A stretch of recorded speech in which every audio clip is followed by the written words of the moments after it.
Olá, seja muito bem-vindo, seja muito bem-vinda. Hoje a gente vai mergulhar num tema que, olha, não é que ele cai em concurso, ele despenca. Extinção do crédito tributário. É um dos pilares do direito tributário e precisa estar na ponta da língua de quem quer ser aprovado. Então vamos juntos desvendar isso de uma vez por todas.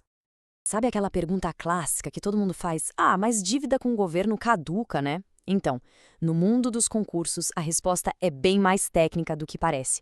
E dominar essa resposta, acredite, não é só curiosidade, é garantir aquele ponto precioso que faz toda a diferença na classificação final. Certo, então vamos organizar as ideias. Para a gente entender como um crédito tributário morre, é fundamental dar um passo atrás e entender como ele nasce e como ele vive. Pense nisso como um ciclo de vida, sabe? Com começo, meio e fim. Tudo bem amarradinho pela lei. Vamos ver como essa jornada funciona. E aqui a gente tem o mapa desse ciclo. Tudo começa com o fato gerador. Pense nele como a faísca inicial, a situação que a lei prevê e que faz nascer a obrigação de pagar um tributo. Depois vem o lançamento. É aqui que o fisco formaliza a coisa, transforma aquela obrigação em um crédito tributário de fato. E por fim, a extinção, que é o nosso grande foco, o momento em que essa obrigação finalmente se encerra, é resolvida. Agora sim, vamos para o coração do assunto. Se tem um artigo que precisa estar na memória de quem estuda direito tributário, é o 156 do Código Tributário Nacional, o nosso famoso CTN. Ele é o nosso guia, o mapa da mina, porque é ele que lista todas as formas possíveis de extinguir um crédito. E aqui, muita atenção, porque este é um conceito-chave, daqueles que as bancas adoram usar para criar pegadinhas. É o chamado rol taxativo, ou em latim, numerus clausus. O que isso significa na prática? Significa que a lista do CTN é fechada, é exaustiva, ponto final. Não existe outra forma de extinguir o crédito que não esteja prevista ali. A regra do jogo é essa. E quantas são essas formas, afinal? O Código Tributário Nacional é bem claro, são exatamente 11. 11 modalidades que colocam um fim no crédito tributário. É importante guardar esse número. Vamos conhecer quais são elas. E aqui está a lista completa do artigo 156. A forma mais óbvia e comum, claro, é o pagamento, mas a lista é bem maior. Tem a compensação, que é basicamente o encontro de contas, a transação, que é um tipo de acordo, a remissão, que é o perdão da dívida, e, claro, a dupla mais famosa e temida nos concursos, a decadência e a prescrição, que a gente vai detalhar muito bem. É fundamental ter uma boa noção de todas elas. Ok, já conhecemos as formas de extinção. Mas quais são as regras que comandam esse jogo? Existem princípios que guiam todo esse processo, e são eles que a banca examinadora usa para separar quem realmente entendeu a matéria de quem só decorou. E o princípio mais importante de todos é esse: a indisponibilidade do crédito tributário.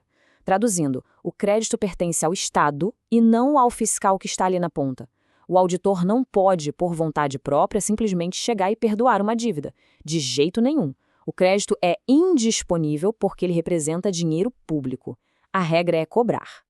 É claro que toda regra tem exceção, mas no direito tributário, até as exceções são bem controladas. A transação, que é o acordo, e a remissão, que é o perdão, só podem acontecer se existir uma lei específica autorizando. Ou seja, não há espaço nenhum para decisões arbitrárias. Olha, atenção máxima aqui, porque este é um ponto onde muita gente boa escorrega. É vital saber diferenciar suspensão, lá do artigo 151, de extinção, do nosso artigo 156. Pense assim, na suspensão, o crédito está como se estivesse pausado ou congelado. Ele ainda existe, mas o fisco não pode cobrar naquele momento. Já na extinção, o crédito morreu. Acabou, ele deixa de existir para sempre e a cobrança se torna impossível. A diferença é total. E agora chegamos ao clímax. Se existe um tópico dentro de extinção que pode decidir uma aprovação, é este aqui. A diferença crucial entre decadência e prescrição. Dominar isso é mais do que meio caminho andado para gabaritar qualquer questão sobre o tema. Vamos simplificar isso ao máximo? Decadência é a perda do direito de lançar, de constituir o crédito. É como se o fisco perdesse o prazo para dizer oficialmente: "Ei, você me deve isso aqui". Já a prescrição é a perda do direito de cobrar judicialmente um crédito que já foi constituído. A dívida já existe formalmente, mas o fisco demorou demais para ir à justiça executá-la. Uma coisa acontece antes da constituição, a outra acontece depois.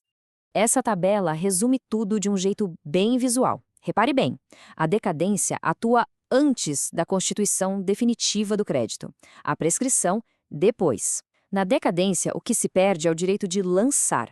Na prescrição, o que se perde é o direito de cobrar na justiça. O prazo geral para os dois é de 5 anos, mas o que muda tudo são as regras de contagem, que estão em artigos diferentes do CTN. Essa tabela precisa ficar fotografada na mente.